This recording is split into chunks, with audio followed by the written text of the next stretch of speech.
Hello, welcome to fifth lecture in ML series. In this lecture, we will be discussing concept learning. Concept learning is the task of inferring a general rule or a definition from a set of labeled examples. It answers the question what makes something belong to a category. This foundational idea helps missions to classify a new data by learning patterns from the previous observations. We also define this concept learning as learning as a search problem, where you search for suitable function or a hypothesis. So let us quickly recap what we have discussed so far in the course. We have defined what is machine learning. Machine learning is about learning from a data without explicit programming, and we have defined a well-posed machine learning with a three tuples: task, performance measure, and experience. And once we have a well-defined or a well-posed machine learning problem, to design or to build a solution to that machine learning problem, what are the crucial decisions? Choosing a training experience, choosing a target function, and choosing a representation for the target function, and choosing a learning algorithm. And now we are going to start with the first learning paradigm called a concept learning. So in a concept learning, we are given a set of labeled examples, and this comes under supervised learning, and the task is to infer a general rule or a definition for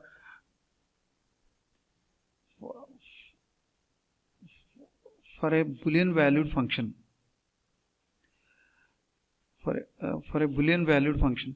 So here we are expecting either saying yes or no, spam or not a spam, belongs to or not belongs to, worth watching or not, those kind of decisions. Okay, so we have to we are given a set of positive examples and a negative examples. Depending on example or depending on a problem, the examples which has yes, we call it as positive examples, and the examples where no is there, we consider it as a negative examples. So we have to come up with a general rule that defines the concept, like when it is saying yes. Okay, so now let us consider an example that is given in a textbook, that is learning a task of saying whether your friend enjoys a water sport or not. So we have to predict whether a friend enjoys a water sport on a given day, and you are given some experience, that is some past data, and some features describing each day. So there are 6 features. First one is the sky condition. Sky condition take any of those 3 values: sunny, cloudy, or rainy. And air temperature can take warm or cold. Humidity can take normal or high. Wind, it can take strong or weak.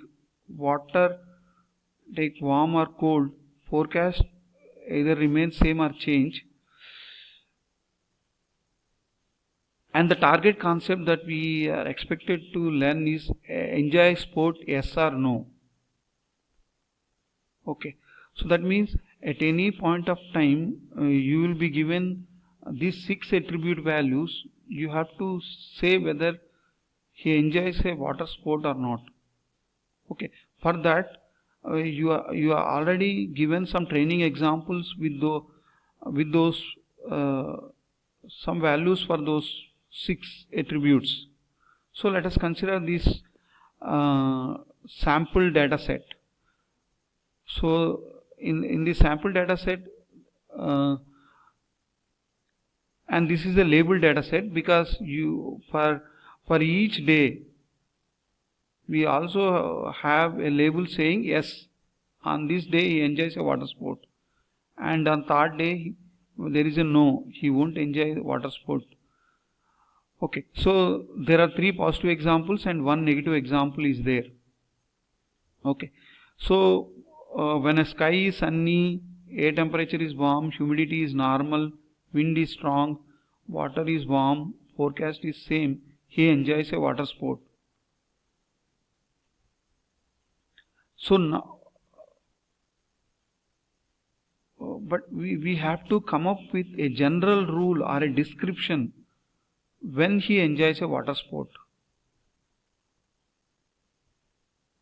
Okay, so we have to learn a general rule of when he enjoys a water sport. Okay,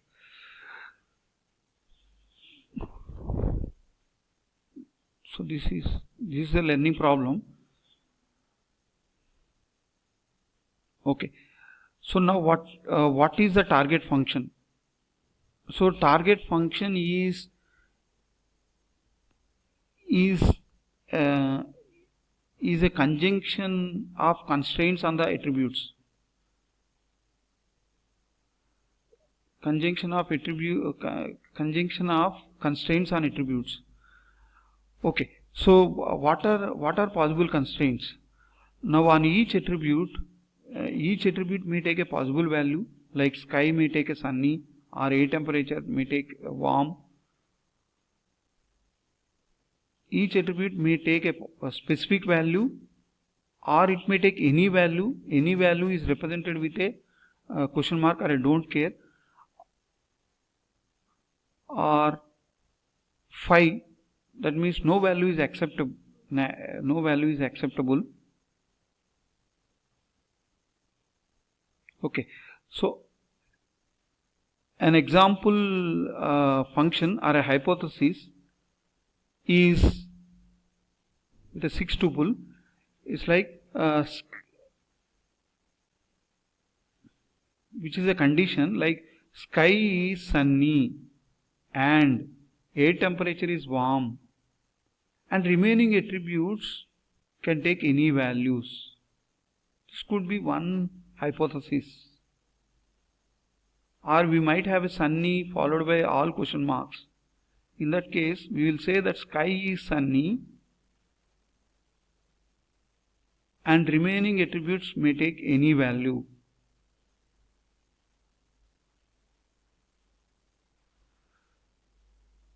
Now the question is, how many such hypotheses are possible? First, let us consider how many different examples are possible. So, as this enjoy sport has 6 attributes: sky, air temperature, humidity, wind and water and forecast. Sky takes 3 different possible 3 different values: sunny, cloudy and rainy, and remaining 5 attributes take 2 values. So the total possible examples or possible different days is 3 into 2 power 5 will get 96 days.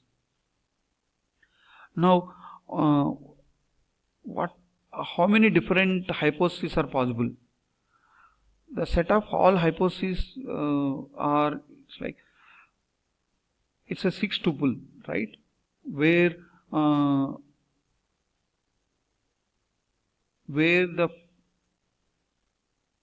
the first field is what value that you will give it for a sky. Sky can take a sunny, cloudy or rainy, or it may take any value that is represented with a question mark, or it may take a no value. So there are 5 different possibilities for a sky, and for a air temperature 4 different possibilities, because warm, cold or any value or no value. Similarly for the remaining 4 attributes. So total in those 6 attributes, sky can take 5 and remaining attributes take 4. So 5 into 4 power 5. So total 5120 possible hypotheses are there. But out of those 5120 hypotheses, so the hypothesis which contains one or more 5 is like there are no such instances are possible, and which classify every instance as negative. So we can consider all such hypotheses which containing 5 as 1, and we should count all the remaining hypotheses. When we count all the remaining hypotheses, now sky can take sunny, cloudy, rainy and a question mark. Like remaining attributes can take 3 possible values. Then it is 4 into 3 power 5. So we'll get 973 semantically distinct hypotheses. Out of those 973 distinct hypotheses, as we know that one of the hypotheses will assign every instance as negative always, so we have to search within this 972 hypotheses. We have to find a suitable hypothesis in this 972 which satisfies all the training examples that are given. So we converted this problem of learning into a search problem, searching in a set of hypotheses, okay, where in this example 972 hypotheses are there. But do we need to search in all those 972 hypotheses?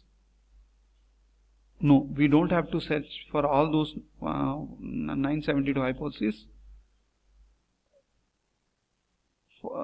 To reduce the number of search or to do a systematic search, we are going to use a concept that we discussed in the last class, that is lattice. So for this we will be defining a relation called more general than or equal to relation between hypotheses. And hypothesis is more general than or equal to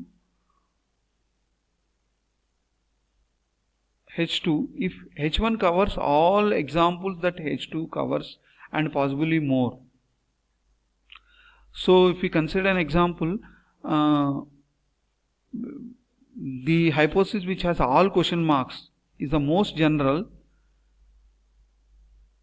and this is more general than the hypothesis sunny, warm followed by 4 question marks, and the sunny, warm followed by 4 question marks is more general than sunny, warm, high, strong, cool change.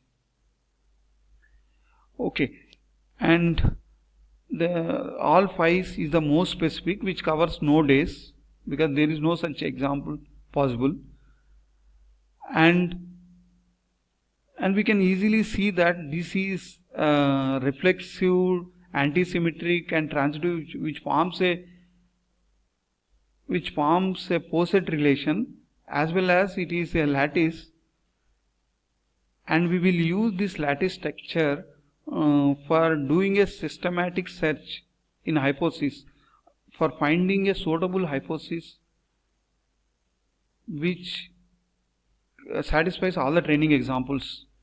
And we will discuss an algorithm called FindS, which finds the maximally specific hypothesis by using the join operation of the lattice, and we will discuss in the next class.